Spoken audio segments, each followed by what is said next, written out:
Selamat hari Minggu Bapak, Ibu, dan saudara-saudara yang dikasihi Tuhan Yesus Kristus. Selamat beribadah di GKI Taman Aries. Minggu ini adalah minggu kedua kita merayakan bulan keluarga. Tema ibadah kita hari ini adalah bunga anggur yang manis.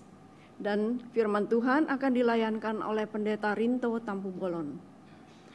Warta seputar kegiatan gereja dapat kita simak dalam video berikut ini.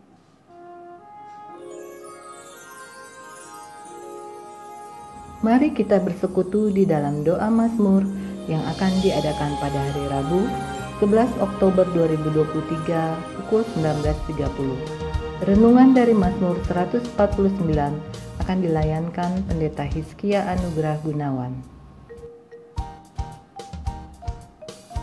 Mari Bapak Ibu, Oma Opa, kita bersekutu di dalam rindu, riang dalam usia indah. Pada hari Jumat, 13 Oktober 2023 pukul 10 pagi dengan tema Keluarga Harmoni dalam Pengampunan. Firman Tuhan akan dilayankan oleh Pendeta Hizkia Anugrah Gunawan. Persekutuan ini dapat diikuti secara onsite di gedung gereja melalui Zoom maupun YouTube. Ditunggu ya. Shalom teman-teman Esmutir dan Jemaat GKI Taman Aries semuanya.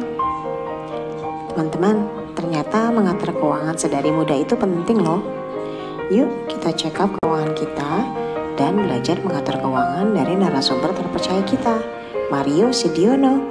Catat tanggalnya, hari Sabtu 21 Oktober 2023 pukul 10 pagi sampai selesai. Sampai ketemu semuanya, sehat selalu. Tuhan Yesus memberkati.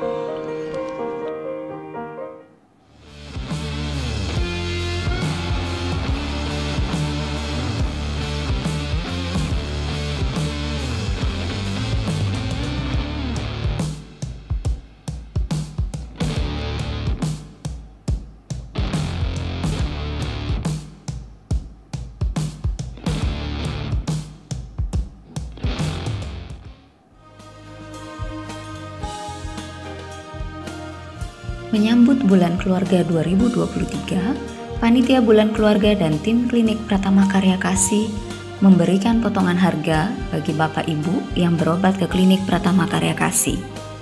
Promo ini hanya berlaku selama bulan Oktober. Informasi lebih lanjut dapat dilihat di dalam Warta Jemaat.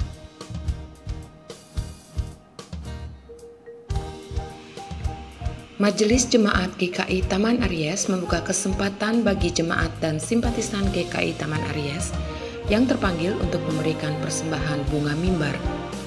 Mohon dapat mendaftarkan diri dengan cara mengisi buku yang tersedia di meja penyambutan atau menghubungi Tata Usaha GKI Taman Aries pada jam kerja. Semuanya, Bapak, Ibu, anak-anak, remaja, pemuda, dan oma-opa, yuk ikutan Family Day di bulan keluarga GKI Taman Aries. Kita akan bersama-sama bersukacita, happy, healing di Cikwa, Cisarua Greenwood Adventure Puncak, Sabtu tanggal 28 Oktober 2023. Pokoknya bakal fun banget deh. Pendaftaran dibuka dari tanggal 10 September sampai 15 Oktober 2023. Biaya pendaftaran Rp125.000 per orang, dan untuk anak-anak di usia 2-5 tahun Rp70.000 per orang, dan gratis untuk anak-anak usia di bawah 2 tahun. So, tunggu apa lagi? Daftar sekarang melalui Google Form atau kunjungi meja panitia Family Day di teras gereja karena tempat terbatas loh. Mari kita tumbuh bersama. Growing in Harmony. Sampai jumpa di Family Day.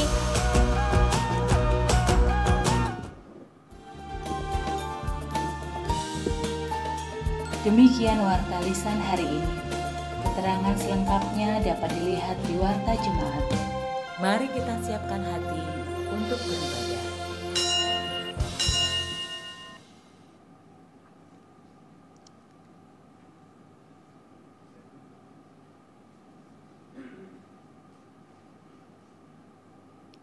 Megahkanlah Tuhan, hai Yerusalem, pujilah Allahmu, hai Sion.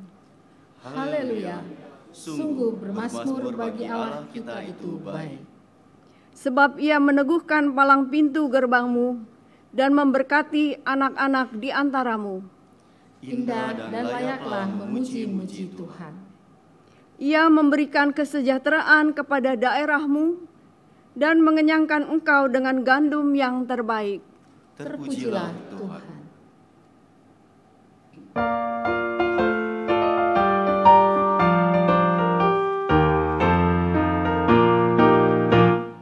Bersyukurlah pada Tuhan, serukanlah namanya, bernyanyilah bagi Tuhan, mari bermasmurlah. Pujilah Tuhan hai jiwaku, pujilah namanya. Aku hendak bernyanyi seumur hidupku.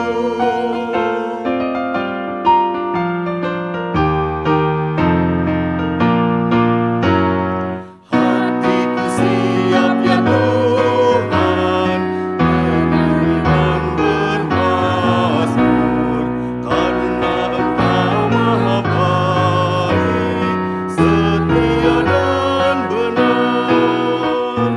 Pujilah Tuhan hai jiwaku, pujilah namanya. Aku hendak bernyanyi seumur hidupku.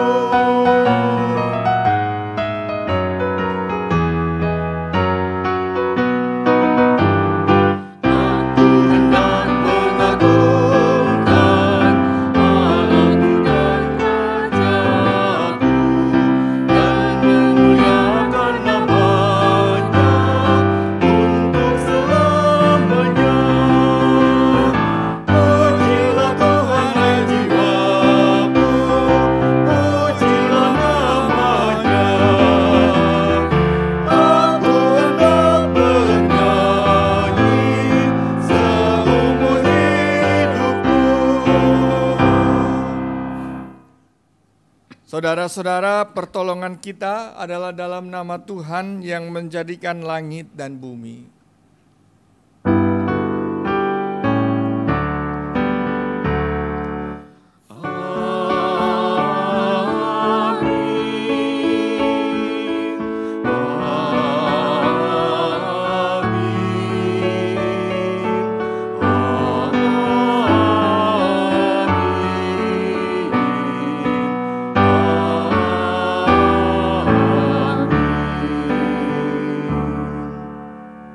Tuhan beserta saudara. Dan beserta saudara juga. Silakan duduk.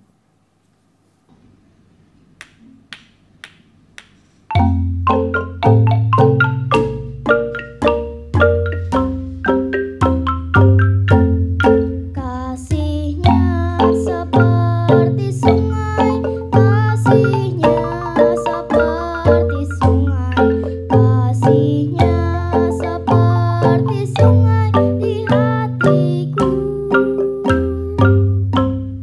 Kasih-Nya seperti sungai mengalir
anak-anak punya screen time yang terbatas.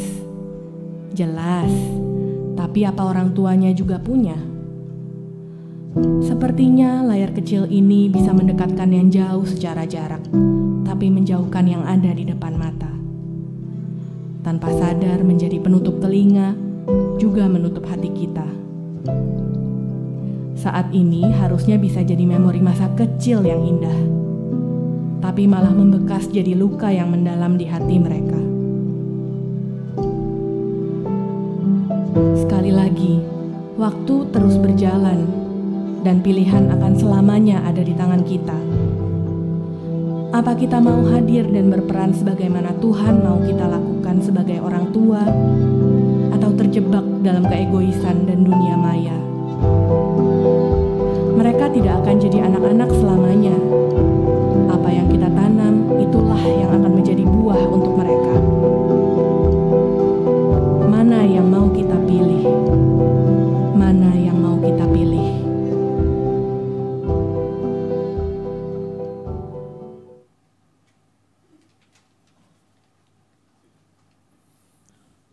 Saudara-saudara yang terkasih, selama kita menjalani kehidupan berkeluarga, tentunya saudara-saudara kita diperhadapkan dengan pilihan-pilihan yang terkadang membuat diri kita pun terjebak dalam kepentingan diri kita sendiri. Dan sebagai gambaran keluarga yang dikehendaki Tuhan, maka tema kita hari ini membicarakan supaya dan bagaimana setiap keluarga kita itu menjadi sebagai kebun anggur yang diharapkan berbuah manis. Walaupun kadang itu tidak terjadi, justru yang terjadi buah yang dihasilkan adalah asam dan mengecewakan hati Allah sang pemilik kebun anggur. Karena itu saudara-saudara, mari kita diajak untuk merenungkannya. Apakah yang telah kita dan keluarga lakukan selama ini? Apa yang menjadi prioritas dalam kehidupan berkeluarga kita? Apakah membawa kita semakin dekat kepada Allah atau sebaliknya? Atau cara hidup yang kita jalani adalah cara hidup yang sesuka hati yang menguasai kita? Apakah kita mau bertobat dari cara hidup yang lama dan kembali hidup sesuai dengan harapannya? Mari kita hening sejenak sebelum kita akan lanjutkan dengan berdoa.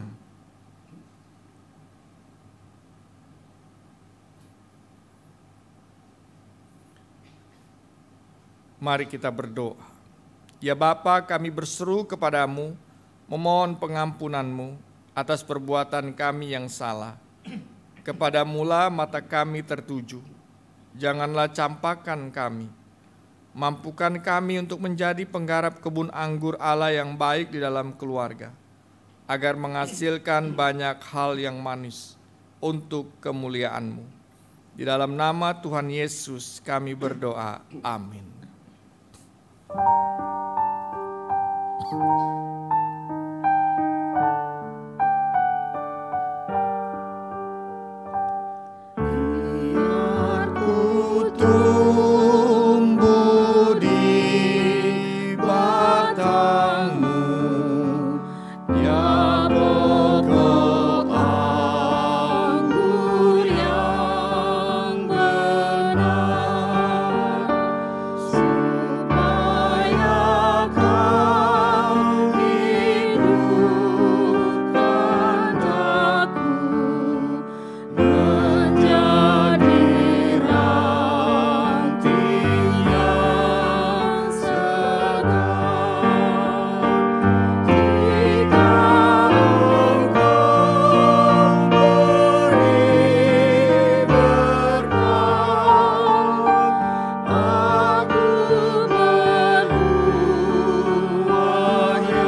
Bagi kita yang mengakui segala dosa dan kesalahan, Allah mengampuni segala kesalahan kita. Yesaya pasal 1 ayat 16 sampai 18 menyatakan, "Basuhlah, bersihkanlah dirimu, jauhkanlah perbuatan-perbuatanmu yang jahat dari depan mataku. Berhentilah berbuat jahat, marilah baiklah kita berperkara firman Tuhan.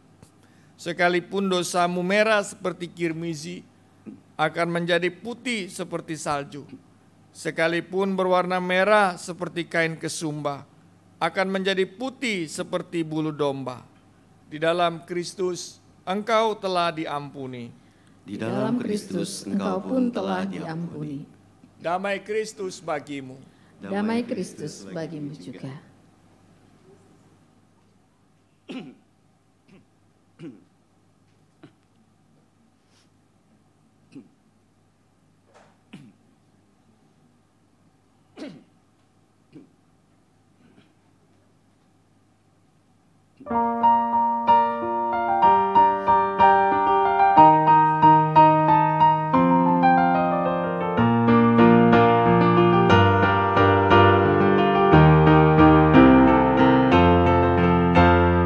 Tinggallah dalam Yesus, jadilah muridnya. Belajarlah firman Tuhan, taat kepadanya. Tinggallah dalam Yesus, andalkan kuasa-Nya. Dialah pokok yang benar, kitalah rantingnya.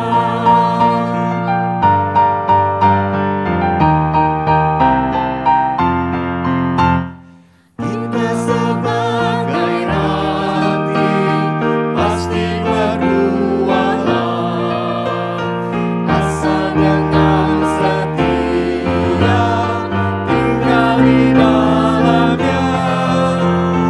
Tinggallah dalam Yesus, muliakan namanya. Hidup berlimpah kurnia hanya di dalamnya. Akan duduk Bapak Ibu, Saudara-saudara, kita berdoa untuk firman Tuhan. Bapa kami yang di sorga, bersabdalah, sampaikanlah kebenaran firman-Mu yang tertulis, dan biarlah Roh Kudus yang menolong kami untuk bisa mendapatkan hikmat, pengertian dan kebenaran dari apa yang kami baca dan apa yang kami renungkan. Biarlah Roh Kudus mengisi hati dan pikiran kami dengan kebenaran itu, sehingga kami punya pegangan untuk menjalani kehidupan. Di dalam nama Tuhan Yesus Kristus kami berdoa. Amin.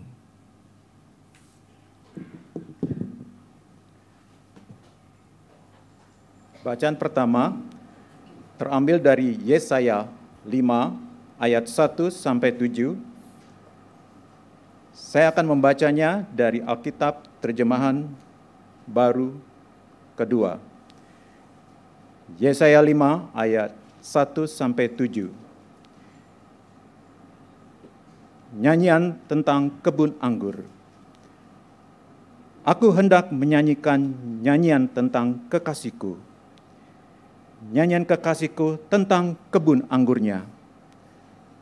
Kekasihku mempunyai kebun anggur di lereng bukit yang subur. Ia mencangkulnya dan membuang batu-batunya. Ia menanaminya dengan pokok anggur pilihan.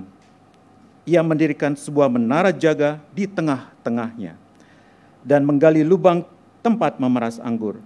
Lalu ia menantikan kebun itu menghasilkan buah anggur, tetapi yang dihasilkannya buah anggur yang asam. Sekarang, hai penduduk Yerusalem dan orang Yehuda, adililah antara aku dan kebun anggurku.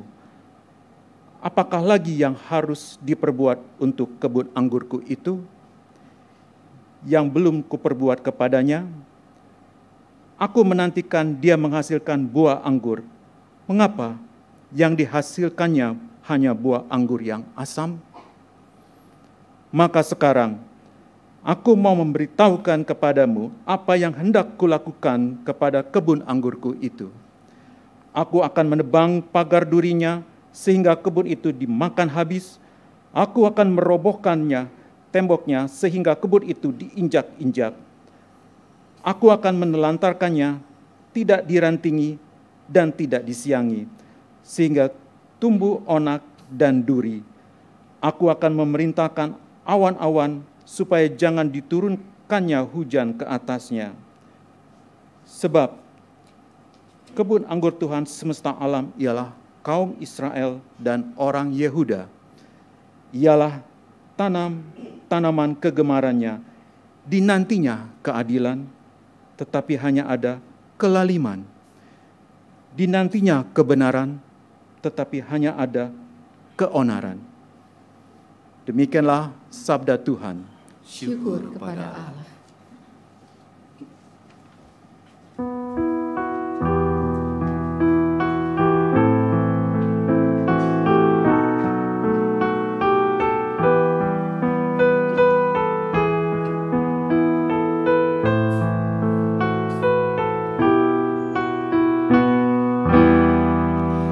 Tuhan alam semesta, buat wajah-Mu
Bacaan kedua dari Filipi 3 ayat 4 sampai dengan 14.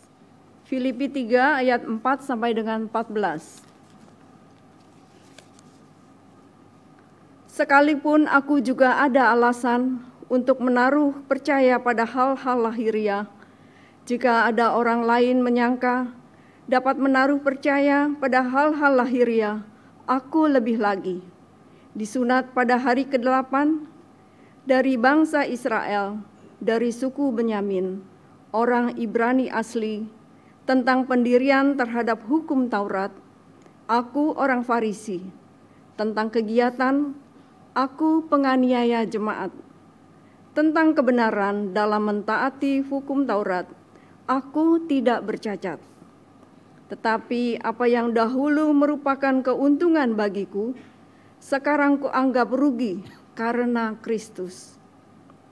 Malahan segala sesuatu kuanggap rugi karena pengenalan akan Kristus Yesus, Tuhanku, lebih mulia daripada semuanya.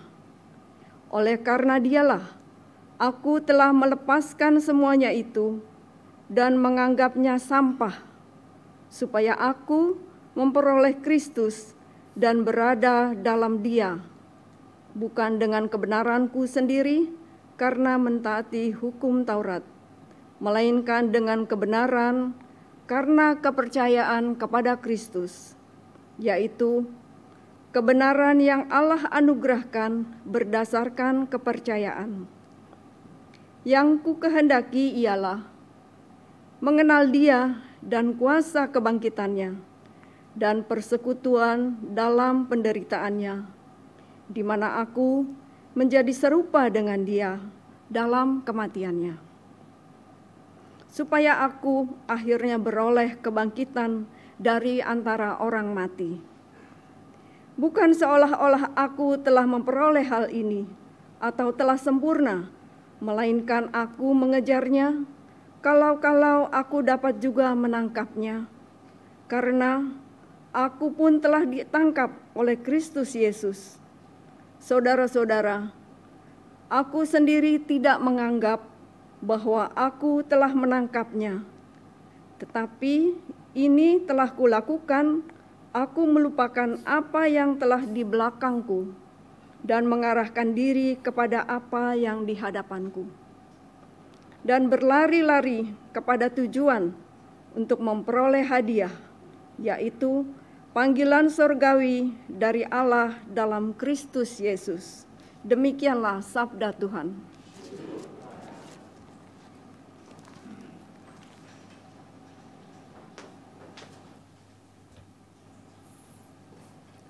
Injil Tuhan kita Yesus Kristus menurut Matius pasal 21 ayat 33 sampai 46.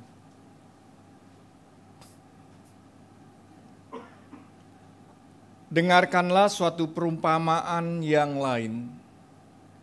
Ada seorang tuan tanah yang membuka kebun anggur dan membuat pagar sekelilingnya. Ia menggali lubang tempat memeras anggur dan mendirikan menara juga di dalam kebun itu. Kemudian ia menyewakan kebun itu kepada petani-petani lalu berangkat ke negeri lain. Ketika hampir tiba musim petik, ia mengutus hamba-hambanya kepada petani-petani itu untuk menerima hasil yang menjadi bagiannya. Namun petani-petani itu menangkap hamba-hambanya itu. Mereka memukul yang seorang, membunuh yang lain, dan melempari yang lain lagi dengan batu. Kemudian tuan itu mengutus pula hamba-hamba yang lain, lebih banyak daripada yang semula. Tetapi mereka pun diperlakukan sama seperti kawan-kawan mereka. Akhirnya ia mengutus anaknya kepada mereka. Katanya, "Anakku akan mereka segani." Ketika petani-petani itu melihat anaknya itu, mereka berkata seorang kepada yang lain, "Inilah ahli warisnya. Mari kita bunuh dia dan kita miliki warisannya." Mereka menangkapnya dan melemparkannya keluar kebun anggur itu, lalu membunuhnya. Apabila tuan kebun anggur itu datang, apakah yang akan dilakukannya terhadap petani-petani itu?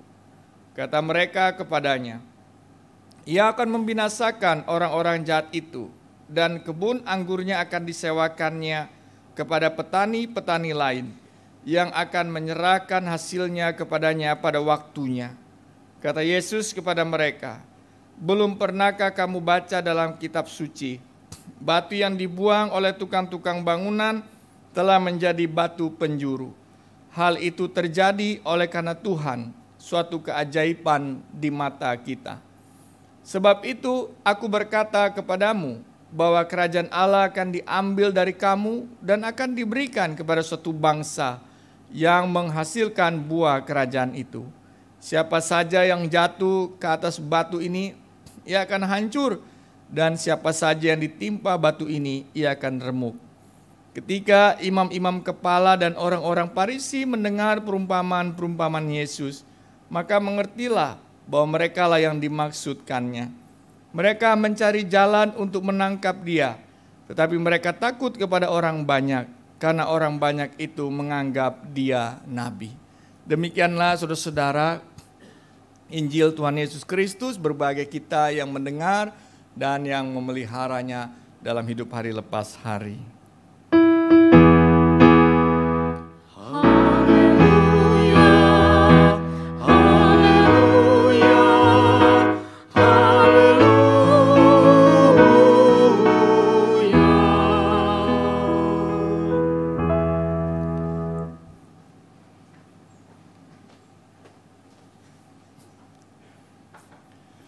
Shalom Bapak Ibu Saudara. Tuhan memberkati kita selalu ya dengan kesehatan dan sukacita. Saya baru kembali bersama tim beberapa hari lalu ya. Mungkin hari Jumat ya tepatnya dari NTT, dari Kupang. Di sana kita gereja punya pelayanan yang sudah berjalan kurang lebih itu 4 tahun. Ya, jadi kita ke Kupang di sana bersama dengan saat ini ada 10 gereja yang juga menitip salam untuk jemaat GKI Taman Aries. Ya, kita bekerjasama dengan 10 gereja di sana untuk bangun kebun gereja, Bapak Ibu. Jadi kemarin kami selama di sana sehari-harinya masuk kebun, keluar kebun, ya kan. Jadi naik gunung, turun gunung, kayak lagu Ninja Hattori, ya kan? Nah ini gimana ya? Saya lupa itu. Ninja Hattori, Bapak tahu ya? Dan lembah, gitu ya? Lupalah ya. Jadi begitulah Bapak Ibu. Jadi seluruh daerah ke timur, selatan, ya, utara, seperti itulah. Kita keliling seperti itu. Bertemu dengan jemaat-jemaat di sana yang berjuang, mereka berjuang di panas terik ini, ya, di situasi air yang kurang, mereka harus berjuang bukan hanya untuk bertahan atas panasnya matahari teriknya, tapi juga mereka berjuang untuk air, seperti itu ya. Tambah lagi mereka harus merawat kebun, seperti itu. Jadi kita datang ke sana, kita sampaikan juga kepada mereka. Ya, apa yang kita sampaikan kita bilang biasanya manggilnya itu di sana itu mama papa gitu ya. Tapi dengan logatnya Kupang, logat Kupang itu manggil mama papa gitu ya. Coba rame-rame yuk sama-sama 1 2 3 mama papa gitu ya. Jadi kalau ngomong, jadi saya bilang mama papa kita dari Taman Aries, GKI Taman Aries gitu ya. Jadi GKI Taman Aries ini di Kupang tuh udah dikenal Bapak Ibu Saudara. Bahkan kemarin ulang tahunnya STT Jakarta, itu salah satu pendeta di sana bercerita di ulang tahun STT itu yang ke-79 ya, 89 betul. Nah, dia cerita tentang GKI Taman Aries. Nah, jadi kemarin kita pergi juga bersama dengan GKI lain, ada yang ikut GKI Samanhudi. Mereka bilang, kami mau ikut dong dengan Aries begitu ya. Kita mau coba lakukan apa bersama di sana. Jadi kemarin dari Samanhudi juga, GKI Samanhudi ikut untuk ke sana gitu ya. Dia sama dengan kita. Nah, waktu bertemu kita bilang begini, Mama Papa, ini kita dari Aries datang untuk sama-sama bangun kebun gereja di sana, kebun cabai, ya. Ada 10 gereja. Nah, lalu kita bilang ini adalah persembahan. Dana ini adalah persembahan dari jemaat. Ya, persembahan mereka pada Tuhan. Lalu inilah yang kita bawa. Kami datang bukan sebagai orang yang mau kasih duit. Bukan sebagai orang yang punya duit lalu kasih-kasih. Tapi kami datang untuk mengajak Mama Papa mengelola bersama persembahan umat ini. Kami tidak bilang bahwa Aries itu banyak duitnya. Walaupun itu bukan hoax gitu ya. Ya, amin gitu kan. Tapi kita bilang, kita bukan mau jadi gereja yang seperti itu. Bahwa dana yang ada ini itu persembahan umat pada Tuhan. Dan kalau kita ke sana, kita adalah sister, kita adalah saudara, kita adalah teman yang sama-sama mengelola persembahan ini. Nah, kita bilang kita kelola sama-sama yuk. Jadi semua orang bertanggung jawab pada Tuhan. Bagaimana cara ngelolanya? Kita kelola, kita bikin kebun. Kebun apa? Kebun cabai. Jadi mama-mama itu dikumpulkan ya pada waktu itu, kumpul semua, kita kasih, ada orang yang kasih arahan. Nah, ada satu yang kemarin sempat mereka panen, cabainya itu berlimpah, tapi buahnya banyak, tapi kemudian patah. Karena ternyata batang pohonnya itu nggak kuat untuk menahan banyaknya cabai. Dan dia nggak tahu caranya gimana supaya batang pohon itu kuat. Ternyata dibilang salah satu pendeta, Papa harus taruh itu batang kayu katanya. Batang kayu diikat di batang pohon supaya kalau pohon itu berbuah lebat maka dia tidak patah, dia bilang gitu. Di situ saya sadar ternyata bahwa kalau kita diberkati Tuhan banyak, hati-hati tuh. Kalau nggak ada topangannya bisa patah loh. Patah nimpa sendiri dan nggak jadi baik. Jadi kita harus tahu bagaimana juga ketika diberkati Tuhan, kita juga harus tahu punya dasar yang kuat, topangan untuk menopang semua berkat yang diberikan Tuhan. Jadi saya belajar di situ. Lalu dia kemarin berhasil untuk panen beberapa kilo, ya, dan pada waktu dia panen harganya itu sekitar 100.000 rupiah sekilo gitu ya. Jadi sekarang nanem, berharap 10 gereja nanti. Kita doakan Natalan ini mereka dapat hadiah Natal. Ya kita bilang, tanam yang baik, rawat yang baik, Tuhan akan memberi hadiah Natal karena cabai itu 3 bulanan. Jadi Desember harganya kan bagus, ya kan, harganya bagus, lalu mereka dapat hadiah Natal gereja itu. Dan kita berharap ini menggerakkan gereja juga di sana dari satu petani ke petani yang lain, dari satu petani ke petani yang lain, sehingga ada banyak keluarga di sana, kemudian dia bisa tahu dan bisa mengucap syukur, merasakan betul bahwa sesungguhnya seperti kata pendeta yang ada di sana, Tuhan memberkati mereka lewat tanah yang kering. Nah, itu luar biasa. Itu selalu saya ingat bahwa yang tanah itu tidak ada tanah yang kering di hadapan Tuhan. Ini nih quote-nya dia. Tidak ada tanah yang kering di hadapan Tuhan. Yang ada adalah hati yang kering, yang tidak percaya dan berpengharapan. Nah, itu luar biasa. Jadi mereka tanam begitu ya. Nah, nanti Desember kita doakan bahwa ada hadiah Natal yang mereka bisa rasakan untuk seluruh umat di sana begitu. Tahun depan ada yang mau ikut nggak? Ya, tahun depan kita siapkan ya, kita pergi ke sana. Bapak Ibu bisa ikut ya. Nanti sama kita ya, kita akan naik turun lembah, naik gunung ya, kering dan lain. Tapi ya oke lah kalau bawa Bapak Ibu nanti satu malam kita nyebrang ke Rote lah ya. Biar Bapak Ibu juga bisa di sana melihat ya keindahan keindahan NTT. Minimal polusinya kalau di sini 160 ke atas ya, ukurannya kalau di sono cuma 20 ya. Jadi hijau gitu ya, polusinya segar. Jadi kemarin kami di sana nggak mau pakai masker. Kami hirup mahal nih di Jakarta. Ya kan, tiket mahal nih.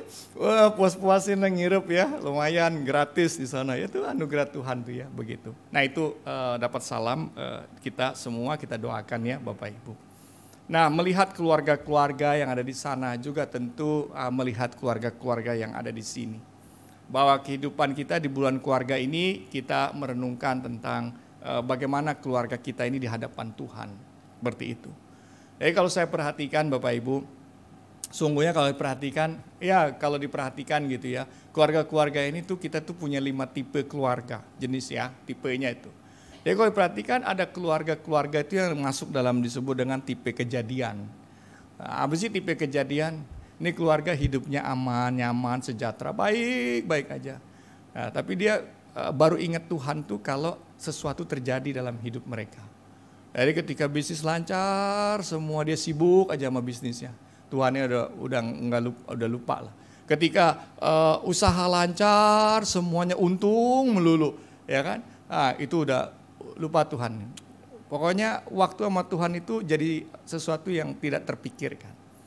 Tapi tiba-tiba bisnisnya jatuh pluk, usahanya jatuh pluk, pekerjaannya jatuh pluk, punya masalah pluk. Baru kemudian ada kejadian, baru dia ingat Tuhan. Nah itu tipe keluarga tuh keluarga kejadian. Jadi cuman ingat Tuhan kalau ada kejadian dalam hidupnya. Seperti itu. Kadang-kadang ada seorang pendeta bercerita, dia bilang, saya berdoa pada Tuhan supaya dalam sebuah perjalanan mungkin nyaman sekali hidup dia bilang saya minta ada sebuah peristiwa yang selalu ingatkan saya. Saya takut kenyamanan itu membawa saya pada jurang maut. Jadi ini tipe kejadian nih, keluarga tipe kejadian yang hanya ingat Tuhan tuh kalau ada peristiwa. Tapi ada juga tipe yang kedua. Yang tipe kedua itu apa?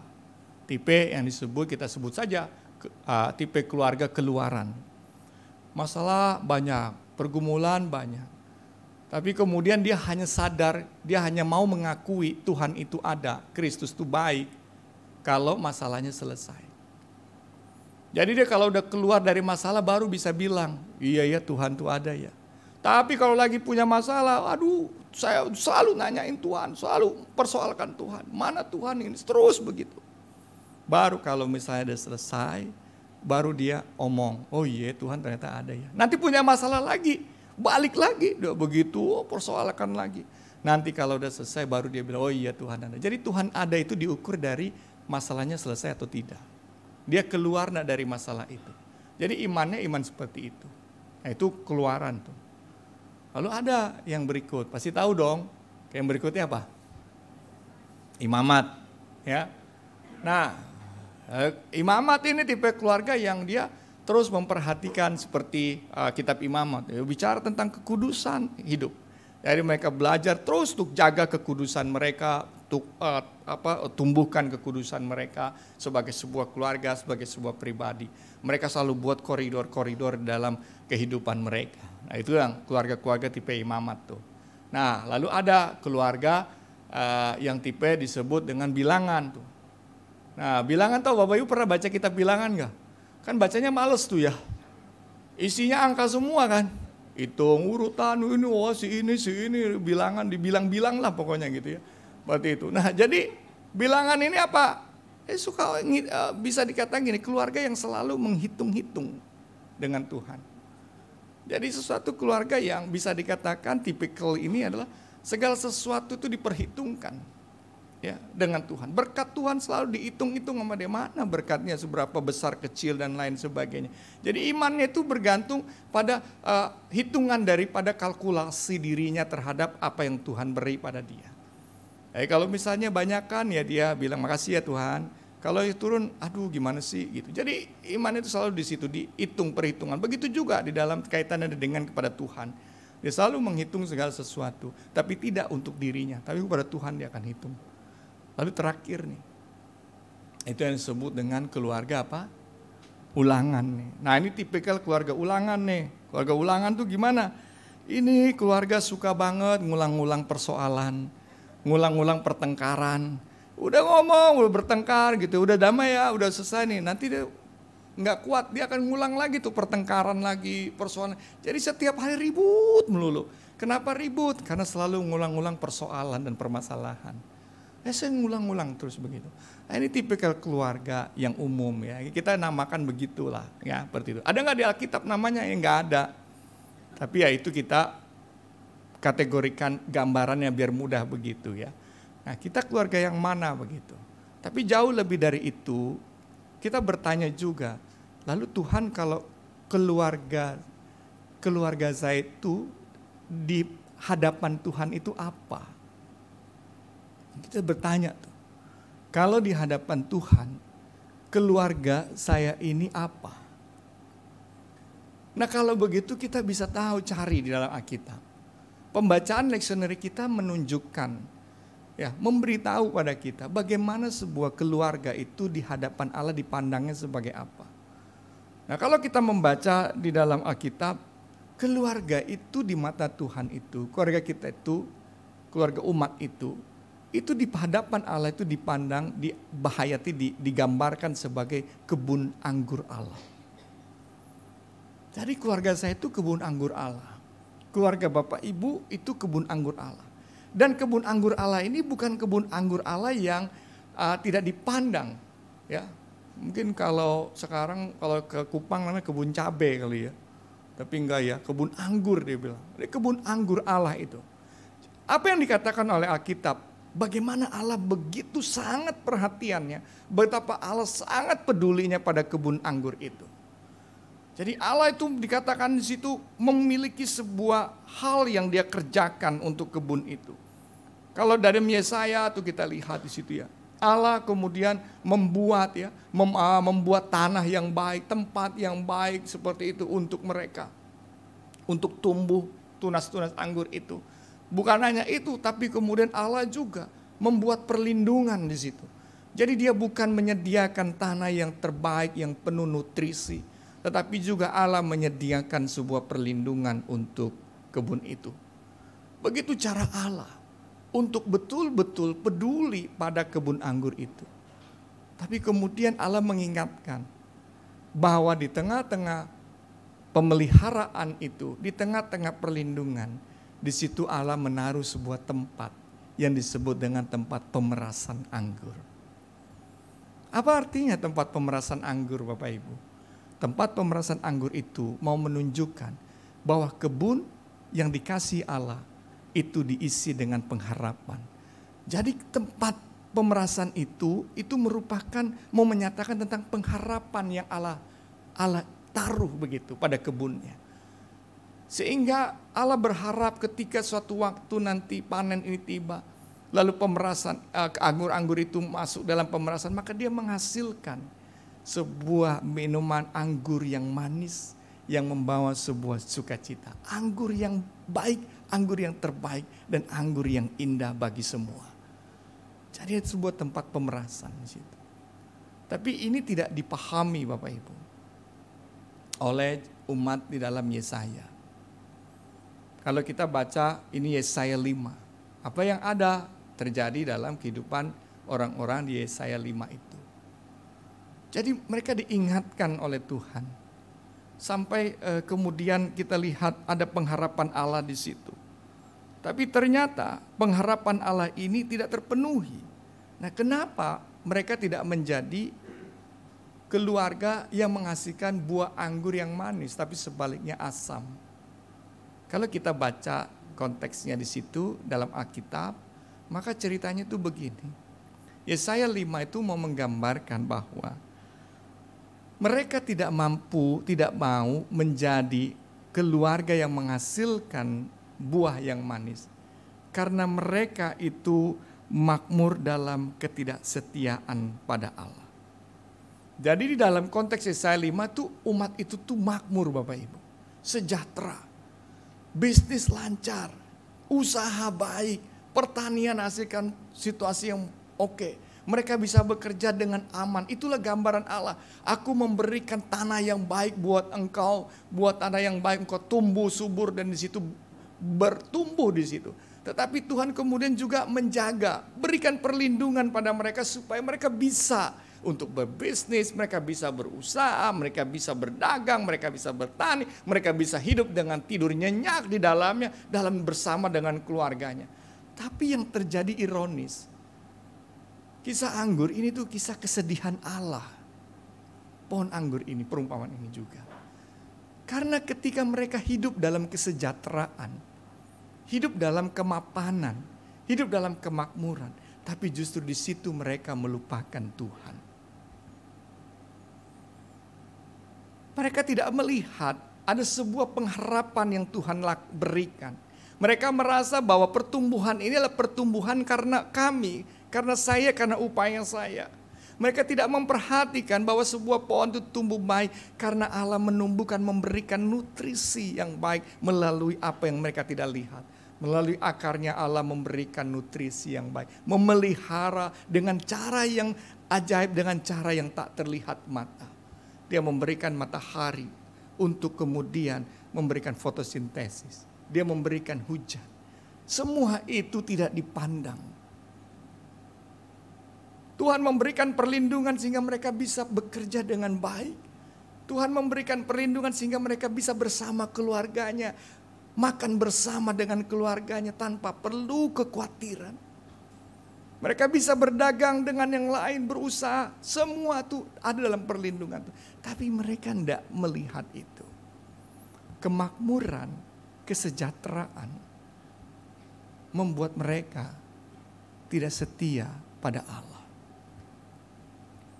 Sehingga hidup mereka itu rusak, Bapak Ibu. Moralitas rusak.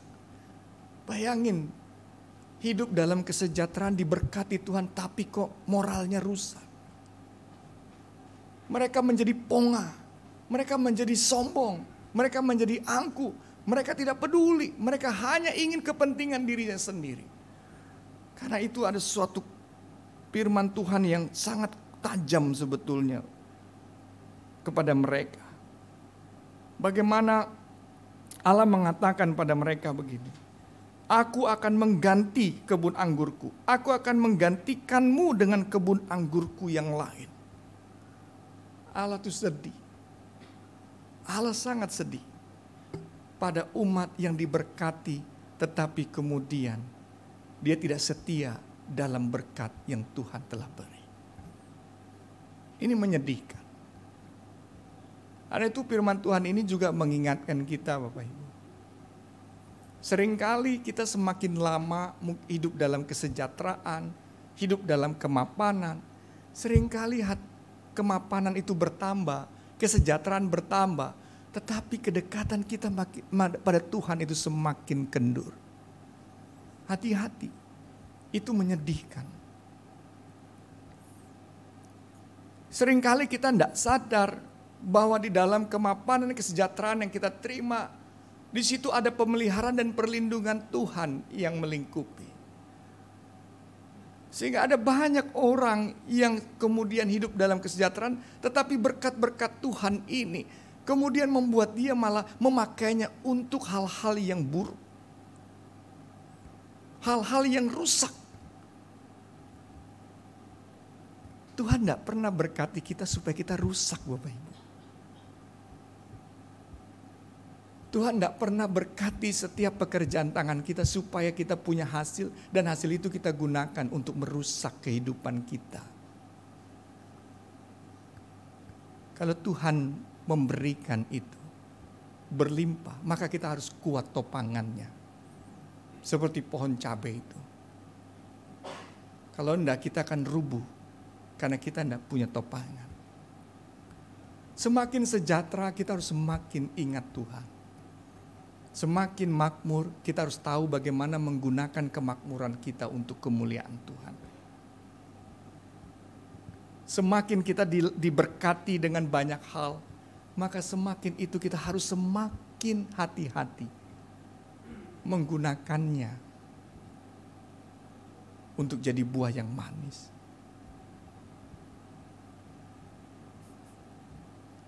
Semakin kita bisa merasakan ketenangan karena hal-hal lahiriah kita, kata Paulus, maka di situ kita semakin awas Jangan sampai kesejahteraan dan keamanan ini kemudian membuat kita tidak setia pada Allah. Hati-hati Bapak Ibu. Itu menjadi kesedihan bagi Tuhan. Saya suka bilang sama anak muda,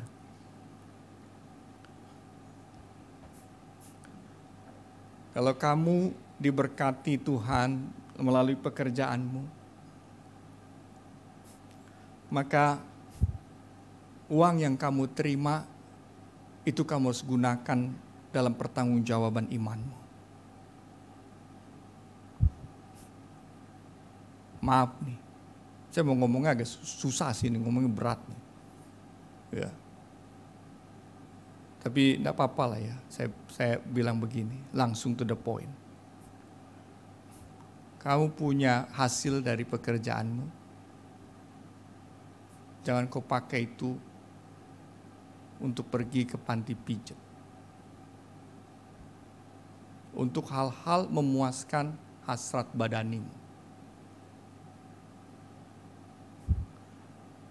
Jika kamu diberkati Tuhan, maka berkat itu kau harus bertanggungjawabkan pada Tuhan. Karena Tuhan memberkatimu bukan untuk kau menjadi pengikut si iblis. Tuhan memberkatimu bukan berarti supaya engkau memakai itu untuk jatuh dalam dosamu. Hati-hati. Karena itu buah yang asam. Saya selalu bilang sama anak muda, kalau kau diberkati Tuhan, sekarang kau pikirkan gimana berkat ini supaya berkat ini jadi baik untuk kemuliaan Tuhan. Untuk hidup yang memelihara dan untuk hidup yang menjadi kesaksian. Karena itu yang terjadi di masa Yesaya. Rusak semua. Kacau semua. Pongah semua. Semakin diberkati, semakin sadar ini punya Tuhan, maka semakin kita merendahkan diri.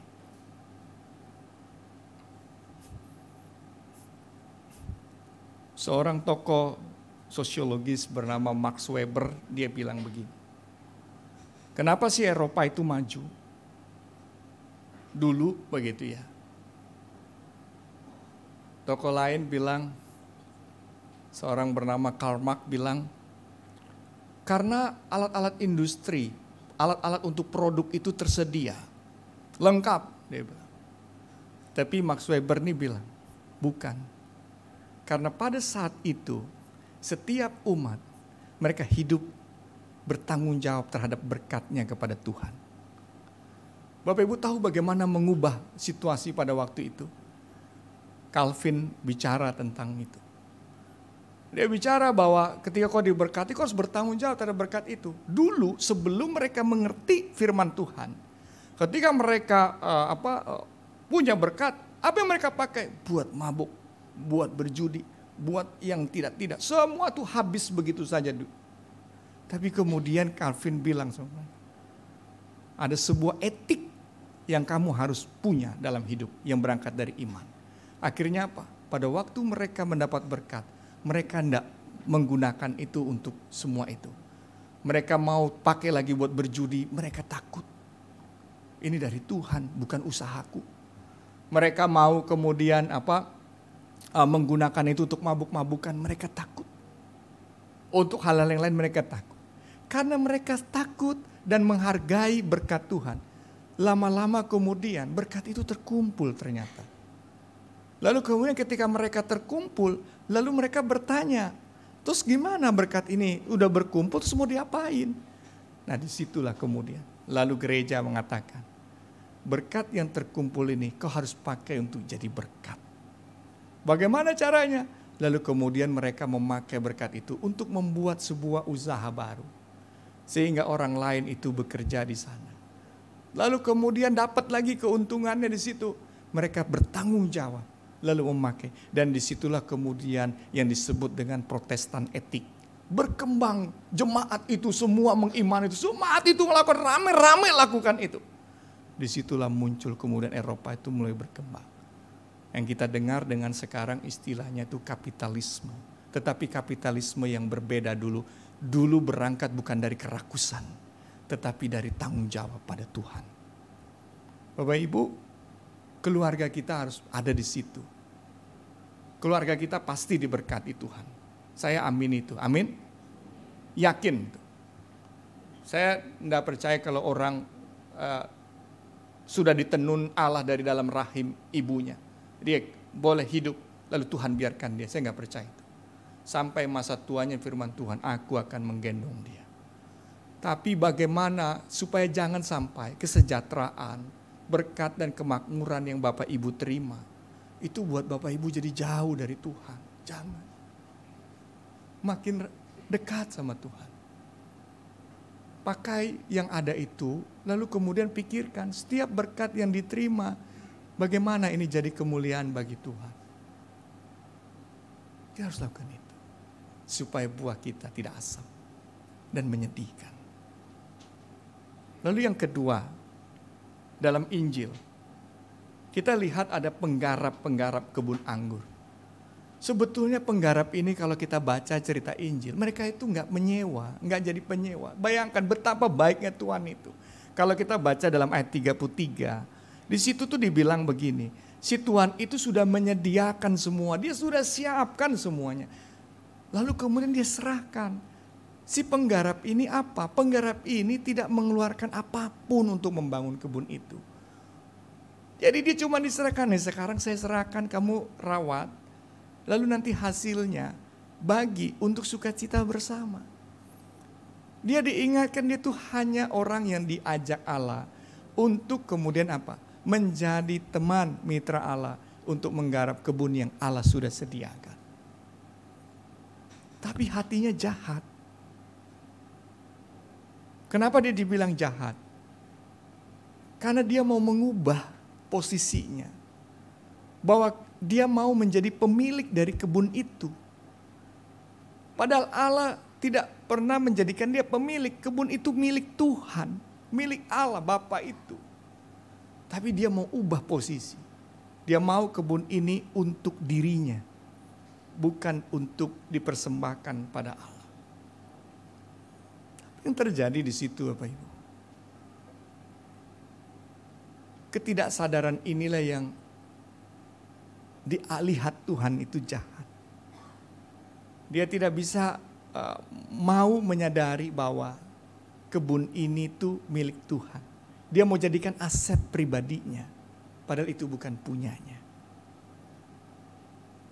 Dalam kehidupan kita dikatakan juga, keluarga itu tuh kebun anggur Tuhan. Jadi kalau keluarga ini tuh bukan aset kita. Keluarga itu milik Tuhan. Jadi karena itu, maka kita itu merawat keluarga kita ini dalam rangka untuk dia berbuah bagi kemuliaan Allah. Dulu ada yang bilang, ungkapan mengatakan begini, kita nggak bisa pilih kita ada di dalam keluarga yang mana, benar ya? Nggak bisa pilih. Tapi kalau kita belajar firman Tuhan, kita memang nggak bisa pilih. Tetapi Tuhan Allah tahu bagaimana sebuah keluarga diberikan kepada kita. Tujuannya apa? Tujuannya supaya kemudian keluarga yang diberikan Allah pada kita ini, maka kita di situ menjadi penggarapnya. Menggarapkan kebun anggur itu untuk kemudian berbuah. Setiap anggota keluarga itu menjadi penggarap untuk keluarganya dan bukan menjadi pemiliknya. Saya suka mau bilang sama juga anak-anak pasutri muda, saudara-saudara tuh nikah, lalu kemudian ada yang saudara-saudara sudah memiliki anak. Saya harus ingat loh, anak itu bukan aset saudara. Anak kita itu bukan aset pribadi kita. Tuhan berikan pada kita supaya kita bersama Dia untuk menumbuhkan anak itu. Dia punya Tuhan. Jadi kita itu harus berjuang untuk menumbuhkan anak-anak ini. Punya akar yang kuat anak-anak kita ini pada Tuhan. Harus ada tanggung jawab dong. Anak-anak ini harus terus disirami. Makanya saya suka bilang, kalau kita udah diberikan itu, tanggung jawab bawa anak itu pada Tuhan. Bawa selalu berjuang untuk dia bawa pada Tuhan. Bergereja. Mungkin kita bilang, saya ngantuk. Ya betul ngantuk, tapi kita itu harus jadi penggarap kebun anggur yang berkenan di hadapan Allah. Kita harus berjuang, saya ngerti. Bawa anak itu ke gereja, walaupun saudara ngantuk, berjuang. Jangan jadikan kepentingan diri kita, kenyamanan diri kita, membuat kita itu akhirnya tidak menjadi penggarap yang berkenan di hadapan Allah. Dan kita biarkan anak-anak itu. Tidak bisa Bapak Ibu. Ya mudah-mudah berjuang. Saya juga berjuang kok. Bawa anak-anak itu. Biar dia dapat siraman terus. Mungkin saudara ngantuk, pas saya ngantuk banget, saya baru pulang. Tapi itulah kita, panggilan kita. Lebih baik saudara, walaupun ini bukan yang terbaik ya. Saudara lebih baik datang bawa anak, biar anak kita itu disiram oleh Tuhan. Oleh firman Tuhan. Lalu saudara saking ngantuknya, saudara duduk di pojokan sono, lalu saudara tidur. Tapi bukan berarti ini dibenarkan. Tapi kalau memang saudara udah saking ngantuknya, tapi kita harus jadi penggarap yang berkenan. Nggak bisa dong. Itu Tuhan sudah kasih kok. Bawa dia. Jangan karena kepentingan kita seperti tadi di film tadi. Ya, kita, waduh saya lagi senang main ini. Tapi kita lupakan dia, tidak bisa. Kita harus jadi penggarap. Kita harus bawa terus. Tuhan sirami dia. Kalau nggak kering dia. Ya. Kan dari kandungan juga kita sudah bawa pada Tuhan kok. Kita doakan. Masa ketika dia lahir kita sendiri yang membuat dia tidak mendapat siraman Tuhan. Gak bisa. Lalu kemudian kita juga berpikir. Buat kita pasangan-pasangan. Kita juga harus menjadi orang yang mensupport untuk keluarga kita itu berbuah. Nah, kalau misalnya nih ada pasangan kita ingin belajar bertumbuh dalam Tuhan. Lalu dia kemudian ikut pelayanan gereja. Support. Jangan diomelin. Lu ke gereja aja lu kayak Pak Rinto. Saya tuh kalau misalnya masuk dari sini itu sapam ya. Kalau saya datang lagi dia bilang, datang melulu Pak katanya. Itu yang parkir. Dia bilang, kalau saya mau ke gereja datang melulu kata dia gitu. Enggak, kita harus support dia. Karena kita menjadi bagian yang juga pasangan yang diberikan Tuhan. Di tengah keluarga kita untuk kita menjadi rekan Allah menggarap itu. Kita harus dukung dia, jangan dimarahi. Jauh lebih baik dia pelayanan di gereja. Kita tahu lagi di mana, lagi di gereja. Coba dong video call. Dia video call. Mana gereja, mana? Enggak lagi di toilet, dia bilang. Bohong, dia gak di gereja. Tapi coba kalau misal lagi di mana? Lagi di gereja. Lalu kemudian mana coba-coba. Terus dilihat, nih sama Pak Rinton lagi minum kopi. Wah, damai gak? Tenang, pasti gak aneh-aneh itu suami gua tuh. Iya kan? Kita harus bersyukur ketika dia misalnya. Kita harus bersyukur pasangan kita itu bisa pelayanan, bisa di gereja. Karena kita tahu dia disirami di situ. Masa kita lebih bahagia dia ngaco di luar? Kan enggak dong. Kita kan berdoa, Tuhan tumbuhkan istri saya, Tuhan tumbuhkan suami saya, Tuhan tumbuhkan anak saya. Lalu kita tahu, lalu kemudian Tuhan jawab, baik aku serahkan sebuah pelayanan buat keluargamu. Kita sama-sama, karena kita mau tumbuh di situ. Kita yang doain, kita bahagia bersama Tuhan, karena dia bertumbuh bersama dengan Tuhan. Jadi nanti ada perlawatan calon penatua nih. Nanti kalau misal dilawat, bilang sama pasangannya, kami mendoakanmu dan kami bersamamu dalam pelayanan. Tumbuh dia. Terakhir Bapak Ibu, saya itu besar di Tangerang. Di Tangerang, saya tumbuh di tengah keluarga yang satu rumah tuh banyak banget isinya. Mungkin ada kali satu rumah itu rumahnya gak besar, rumahnya kecil. Mungkin isinya 10-13 orang di dalam. Atau 14 kali, saya lupa ngitungnya. Jadi rumah kami itu, tempat tinggal itu, bisa dikatakan sebagai tempat yang nampung orang-orang. Jadi kalau ada dari mana gitu ya, datang dari Sumatera, dia cukup bilang, saya kenal sama si itu, langsung ditampung tuh. Pokoknya passwordnya itu aja. Sama keluarga, saya saudaranya si itu, oh iya masuk situ. Jadi itu kita tuh banyak di situ, saudara-saudara gitu ya, keluarga ngumpul di situ, ya besar situ. Ada yang cuman hanya mampir, lalu kemudian kalau dia udah dapat pekerjaan dia pergi gitu ya. Jadi gitu keluarga kami tuh. Tidur, wah jangan disangka Bapak Ibu. Tempat kami tuh nggak punya kamar, lapangan. Boleh lapangan kalau tidur kepala di kaki, kaki di kepala. Pokoknya tidur ya gitu di ubin itu. Jadi dari kecil tuh saya ngerasain banyak orang tuh di keluarga. Suatu waktu baru-baru ini saya kembali main lagi. Saya duduk gitu. Semua udah hilang Bapak Ibu. Satu persatu hilang. Saya ngerasain biasa kalau saya duduk saya akan dengar suara di sini, suara di sini, suara di sana.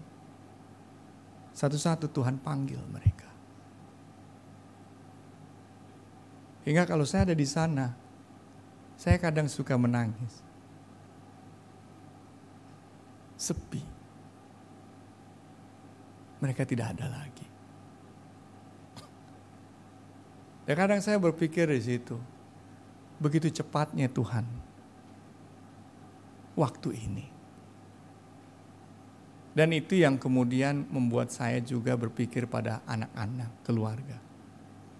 Itu yang membuat saya selalu berpikir, saya berjuang untuk bersama dengan keluarga ini, bertumbuh bersama terus di dalam Tuhan.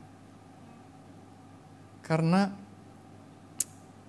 suatu waktu entah siapalah, mungkin anak-anak, suatu waktu dia akan duduk seperti saya duduk. Dan dia mengalami sepi. Sudah tidak ada. Ini sebuah momen yang indah Tuhan hadirkan. Ya walaupun mungkin kita dengar cerewet gitu ya. Gitu ya. Itu kalau dulu keluarga saya begitu tuh. Bertengkar ya. Tapi suatu waktu kita rindu loh. Kalau sudah tidak ada. Nah karena itu garaplah Bapak Ibu. Selama keluarga ini masih ada, kebun ini masih ada. Garap dengan baik-baik. Kita sama-sama mau jadi penggarap yang berkenan. Sehingga waktu ini adalah waktu untuk menyiapkan setiap diri kita. Pada waktunya ketika masa tuaian itu tiba. Tuhan bilang ini anggur yang manis. Saya anggur yang manis. Keluarga kita anggur yang manis. Bagi Tuhan. Pertengkaran hari ini jangan diulang-ulang. Jangan menjadi keluarga ulangan. Kemapanan hari ini jangan menjadi sebuah jalan untuk melupakan Tuhan. Kesusahan yang kita alami. Jangan menutup mata kita untuk kasih Tuhan. Dan kita jangan belajar untuk menghitung-hitung segala sesuatu demi kepentingan kita di hadapan Tuhan. Mari sama-sama rawat kebun anggur ini. Tuhan memberkati dan menolong kita. Amin.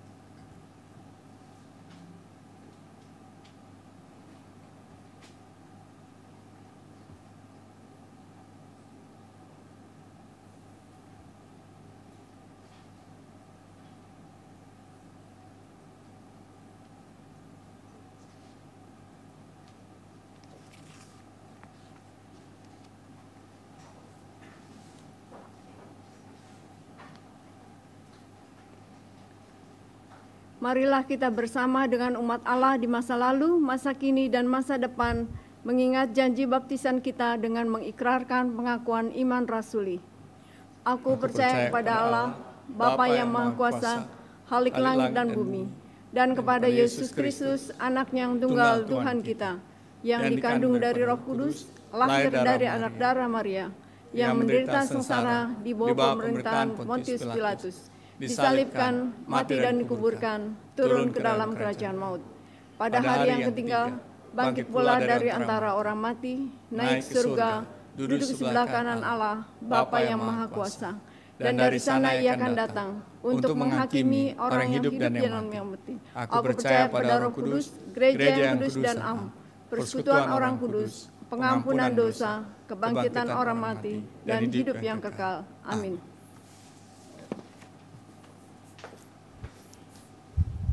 Bapak Ibu, kita mau doa syafaat ya, tapi doa syafaatnya saya mau ajak Bapak Ibu kalau lagi bersama dengan mungkin keluarga saat ini, Bapak Ibu bisa tanya anggota keluarga yang sebelah Bapak Ibu, atau kalau enggak ada teman di sebelahnya, coba tanya, saya mau doain apa buat keluargamu? Kita bisa saling tanya, saya kasih waktu untuk bertanya. Kalau pasangan saya bilang, saya mau doain apa untuk kamu? Gitu. Ya, boleh silakan. Sambil mau diiringin musik juga sambil silakan tanya. Kalau sama teman, sahabat, orang mungkin kita nggak kenal, tapi kan kita juga mau jadi berkat juga dan buat keluarga dia. Ya, kita bisa persiapan. Kita hari ini mau minta Tuhan kami mau sebuah komitmen, kami mau rawatlah Tuhan kebun anggur ini. Ya memang saat ini kami lelah, kami capek, beri kami kekuatan supaya kami selalu berkenan. Ya, ini keluarga yang Tuhan percayakan untuk kita jadi mitra Allah untuk merawat ini. Bapak Ibu sudah tanya? Ada yang masih malu-malu nanya? Saya bilang, makasih Pak Pendeta, akhirnya suami saya bertanya apa yang saya ingin doakan. Saya cuma ingin doakan satu, dia jadi suami yang menjadi penggarap kebun anggur yang berkenan dalam keluarga. Cuman itu Pak Pendeta, saya cuma mau dia doakan itu. Suami juga begitu. Ya, mari kita doa yuk. Kita doakan Bapak Ibu, silakan berdoa, kita diiringi instrumen.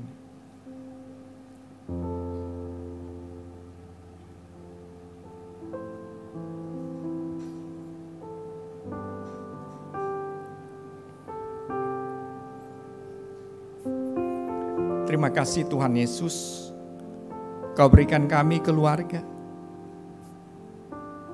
Keluarga yang bukan hanya dalam pengertian sebuah pernikahan, tetapi keluarga di mana setiap kami adalah bagian di dalamnya. Mungkin saat ini kami melihat keluarga kami ini adalah keluarga yang melelahkan. Dan kami juga lelah untuk mengurusi keluarga ini. Tapi kuatkan kami Tuhan, supaya kami jadi penggarap-penggarap kebun anggur yang berkenan, yang menyadari bahwa Allah menyediakan keluarga ini kepada kami, dan kami hanya merawatnya. Mampukan kami Tuhan untuk jadi penggarap kebun anggur yang baik, yang merawat keluarga kami sehingga dia berbuah manis ketika dia masih bersama dengan kami. Kami mau lakukan yang terbaik dalam Tuhan. Maka hari ini Tuhan berkati setiap pribadi-pribadi yang memiliki kerinduan supaya keluarga menjadi keluarga yang berbuah manis dan mendatangkan sukacita buat Allah dan kami semua. Tuhan Yesus juga berkati GKI Taman Aries ini, sehingga gereja ini menjadi gereja di mana keluarga-keluarga dapat bertumbuh. Orang tua dapat bertumbuh menjadi penggarap kebun anggur yang menolong anak-anaknya yang Tuhan percayakan untuk boleh tumbuh berakar kuat dan berbuah dalam Kristus. Keluarga-keluarga di GKI Taman Aries ini saling menguatkan, saling menumbuhkan satu sama lain, karena kami ini adalah kebun anggur Tuhan yang Tuhan berkati. Tolong kami Tuhan GKI Taman Aries ini.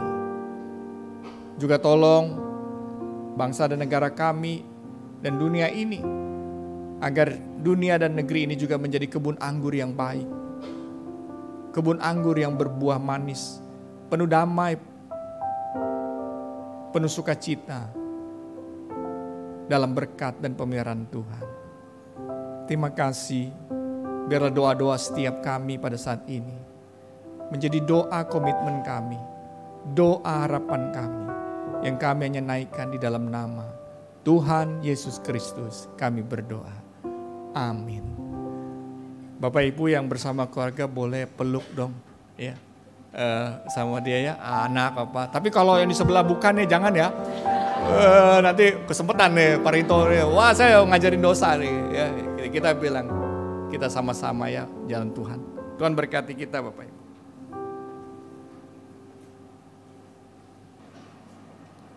Bapak, Ibu, Saudara umat yang terkasih, mari kita bersama-sama menyatakan syukur lewat persembahan atas kehidupan yang sudah Tuhan berikan. Persembahan hari ini dilandaskan dari firman Tuhan dalam 1 Tesalonika 5 ayat 16 hingga 18 yang menyatakan, bersukacitalah senantiasa, tetaplah berdoa, mengucap syukurlah dalam segala hal, sebab itulah yang dikehendaki Allah di dalam Kristus Yesus bagi kamu.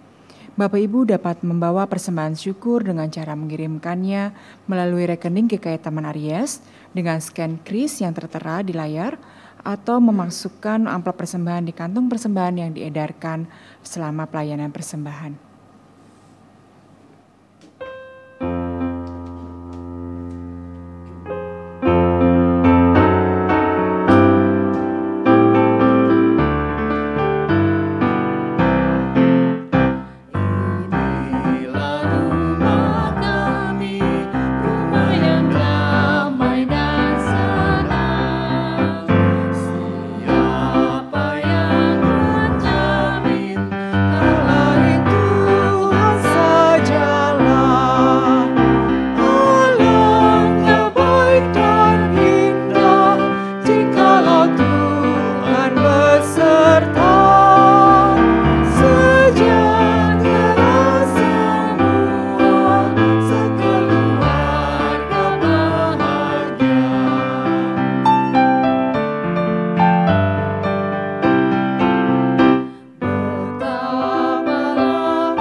kami bersyukur kepadamu atas limpah rahmat-Mu dalam keluarga kami.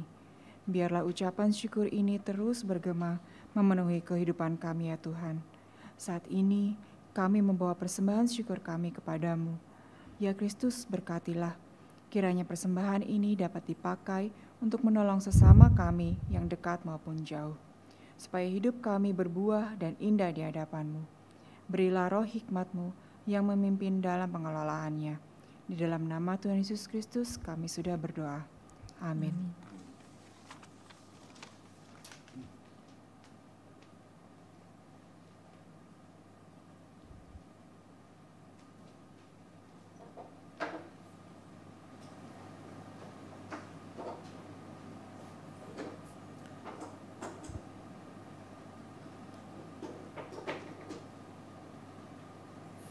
Bapak, Ibu, Saudara-saudara, mari hayatilah hidup kita ini sebagai bagian dari kebun anggur Allah.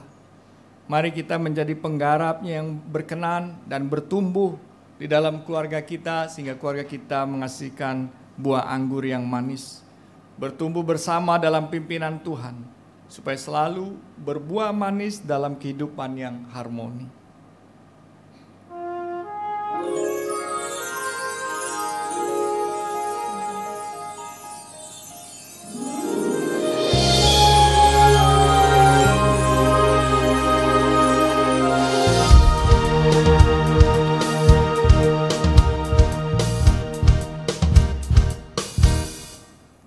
Marilah datang padanya yang terbeban, dia akan memberi kelegaan padamu.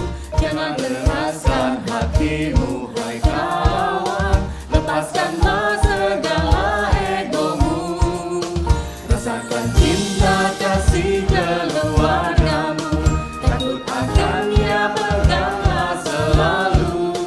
Saling terbuka, percaya, mendengarkan, biarlah Tuhan pimpin keluar. Mari Bapak Ibu untuk refrennya kita akan banget memakai gerakan. Growing in God, growing in community, growing together,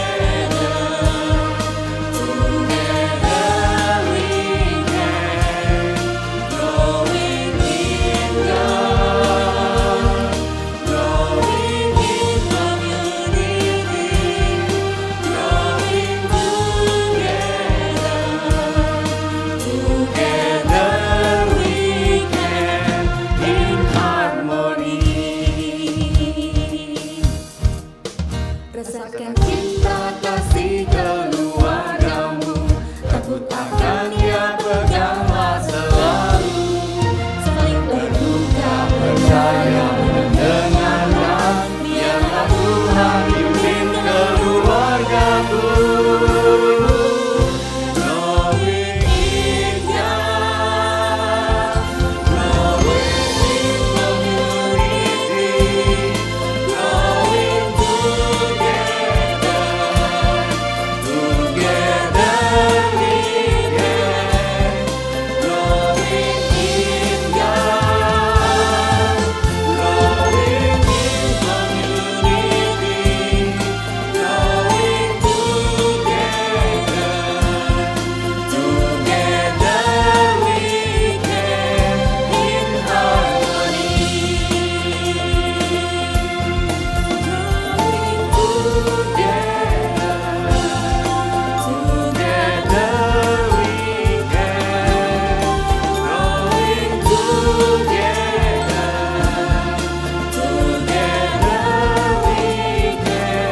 in harmony.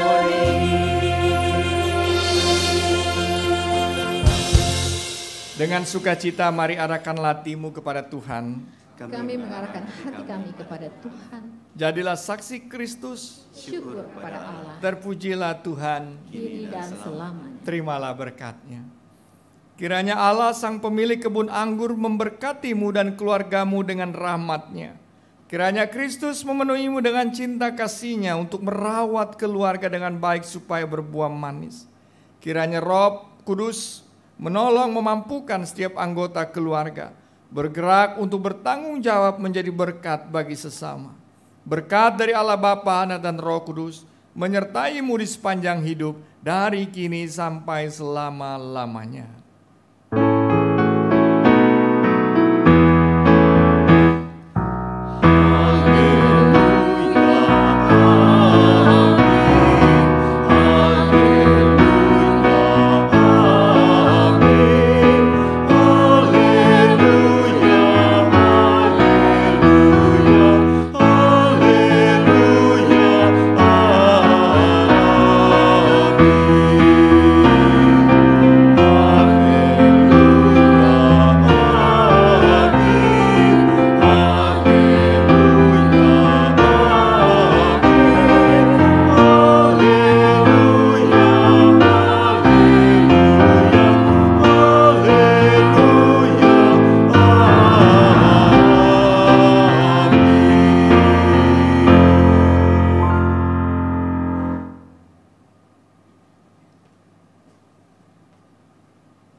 Bapak, Ibu, Saudara-saudari yang terkasih dalam Tuhan Yesus, ibadah telah selesai. Kiranya firman Tuhan meneguhkan kita melihat bahwa keluarga adalah kebun anggur Allah yang harus dirawat supaya berbuah manis. Selamat hari Minggu, Tuhan Yesus memberkati.